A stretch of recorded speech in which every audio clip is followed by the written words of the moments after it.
Hello, আমি মানহা আবারও চলে এসেছি একটি নতুন গল্প নিয়ে। এই গল্পটি লিখে পাঠিয়েছে একটি আপু ফ্রম ঢাকা। বলছে যে এটা আমার আপু আর আমার সাথে ঘটেছে।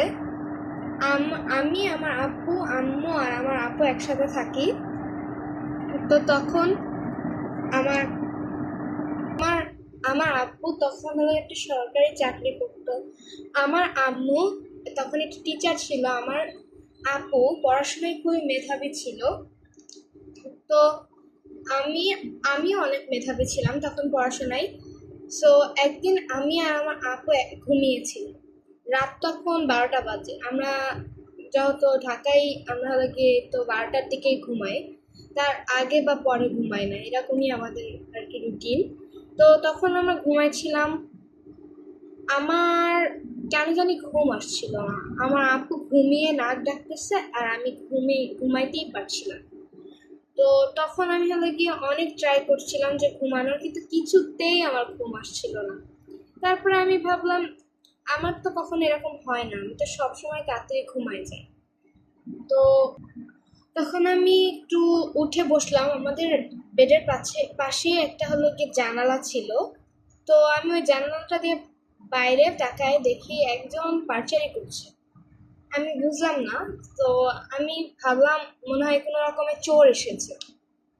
তো আমাদের বিল্ডিংটা মানে আমি হলো কি একতলায় থাকতাম, আর আমাদের বিল্ডিং এর নিচে যে গলিটা ছিল সেখানে ভাবলাম যে চোরটা এসেছে।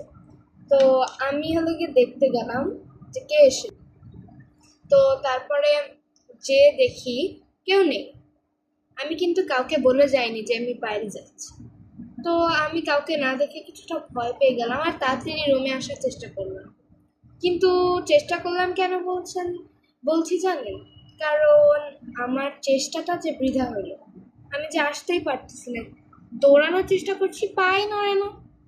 তো আমি রুমেও ঢুকতে পারতেছি না। আমি ভাবলাম যে ওরা কি আবার জেগে গেল নাকি, ওরা তো দেখে ফেললেই সর্বনাশ। তো তারপরে আমি অনেক অনেক অনেক চেষ্টা করার পরে একটু হইলেও শক্তি যখন ফিরে পেলাম, তখনই দৌড় দিয়ে রুমে যেয়ে আপু আপু করে চিল্লাতে থাকলাম। আপু তারপরে হলে গিয়ে উঠে গেল। আপু উঠে যাওয়ার পরে আমি আপুকে সব খুলে, আপু ভাবলো যে আমি সব মিথ্যা কথা বলতেছি আর সবকিছু হেসে উড়াই দিল। সো আমি তো অনেকটা বেশি কষ্ট পেয়েছিলাম, কারণ সে আমার কথা কোনোভাবেই বিশ্বাস করতে চাচ্ছিল না।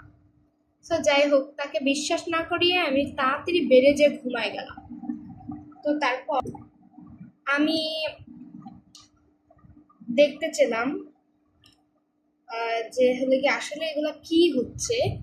সো আমি এত বেশি দেখার জন্য উত্তেজিত হয়ে গেলাম যে আমি পরের দিন রাতে যখন ঘুমাতে আসলাম, তখন আমি ভাবলাম যে আজকে যদি ঘুম না আসে তাহলে আমি অবশ্যই যে দেখবই, আর আজকে দেখবই যে কে এটা। এ তো আজকে আমার অনেক বেশি ঘুম এসে পড়লেও আমার আপুর ঘুম আসছিল না। এইটা দেখে আমি বললাম যে ঘুম পাচ্ছে, আজকে আজকে যাবো না।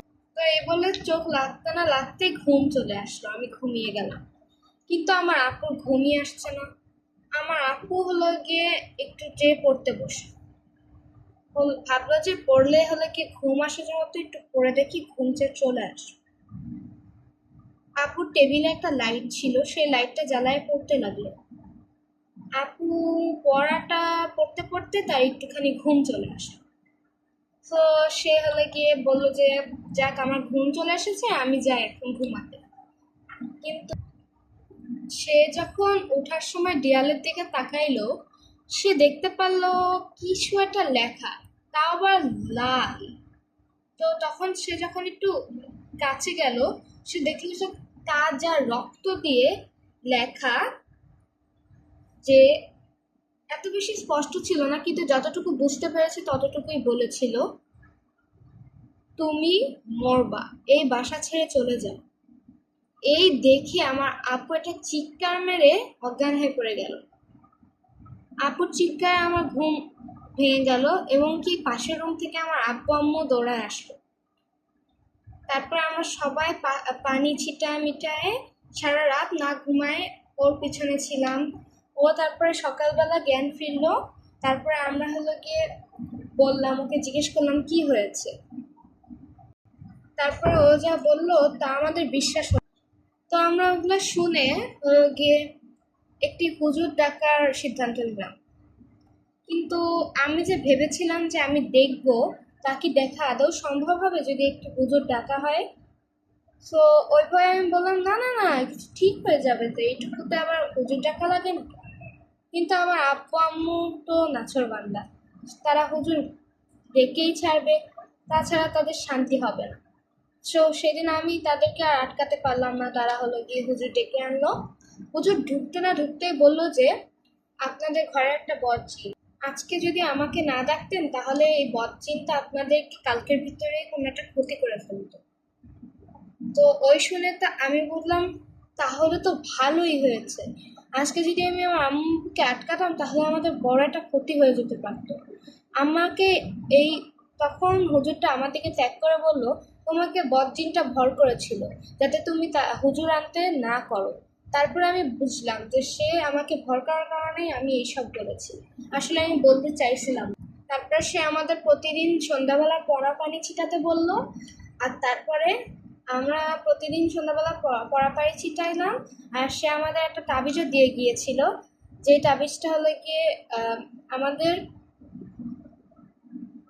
বাসাটাও বন্ধ করেছে, আমাদের আত্মাটাও বন্ধ করেছে। তারপরে হলো গিয়ে সে যাতে আমাদের উপরে আর না ভর করতে পারে। সো আপনাদের এই গল্পটি কেমন লাগলো? আপনারা যদি আরো এরকম গল্প শুনতে চান তাহলে আমাকে সাবস্ক্রাইব করে যাবেন। আর নেল আর্টটা কেমন লাগলো আপনারা অবশ্যই জানিয়ে যাবেন। সো আজকের জন্য বাই।